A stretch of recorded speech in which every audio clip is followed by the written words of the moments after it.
একটু খেয়াল করবেন, মিনা অ্যান্ড রিনা, এই যে এন্ড এর আগে পরে, এন্ড এর আগে মিনা পরে রিনা, এরা একজন একজন মিলে হয়ে গেছে দুইজন, এরা প্লুরাল, তাই এদের ভার্ব হবে প্লুরাল। এই কোশ্চেনটা যদি এইভাবে আসে তার উত্তর হবে আর কাজিন। 2 নম্বরটা খেয়াল করেন, মাই ফ্যামিলি অ্যান্ড আই, এই যে এন্ড, এই এন্ড এর আগে একটা পরে একটা, তাহলে সিঙ্গুলার সিঙ্গুলার মিলে হয়ে গেছে প্লুরাল, তাই তাদের ভার্ব হবে প্লুরাল। অপশনগুলো ভার্সিতে এইভাবে আসে, তখন আমাদের এই প্লুরাল অপশনটা উত্তর করতে হবে are well. Next one, university এইভাবে এসছে, ওই যে অপশনসগুলো আপনারা ওখানে দেখতে পাবেন। এখানে কোশ্চেন দেখেন, time and tide dash for none, time and tide, এই যে এন্ড এর আগে পরে দুইটা জিনিস, দুইটা মিলে হয়ে গেছে প্লুরাল, তাই তাদের ভার্ব হয়ে যাচ্ছে প্লুরাল। তবে ক্ষেত্র বিশেষে কিছু ক্ষেত্রে time and tide wait for নানও ব্যবহার করে প্রবাদ বাক্য ক্ষেত্রে, বাট আমরা মনে রাখবো এন্ড এর আগে পরে দুইটা সিঙ্গুলার মিলে প্লুরাল, তাদের ভার্ব হবে প্লুরাল।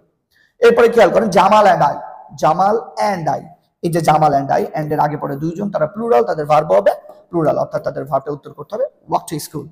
কফি অ্যান্ড টি, দুইটা জিনিস, কফি অ্যান্ড টি আলাদা আলাদা, এন্ড এর আগে পরে দুইটা সিঙ্গুলার মিলে হয়ে যাচ্ছে প্লুরাল, তাদের ভার্ব হবে প্লুরাল। অর্থাৎ আমরা আজকে শিখলাম, সাবজেক্ট যদি কখনো অ্যান্ড যুক্ত হয়, তাহলে তারা এন্ড এর আগে পরে সিঙ্গুলার সিঙ্গুলার মিলে হয়ে যায় প্লুরাল, তাদের ভার্ব হবে প্লুরাল। এটা হচ্ছে অ্যান্ড যুক্ত সাবজেক্টের প্রথম রুলস। অ্যান্ড যুক্ত সাবজেক্ট আরো দুভাবে বুঝতে পারে, বাকি দুইটা নিয়ে আমরা নেক্সট ক্লাসে আসবো ইনশাল্লাহ। থ্যাংক ইউ সো মাচ, দেখা হচ্ছে নেক্সট ক্লাসে।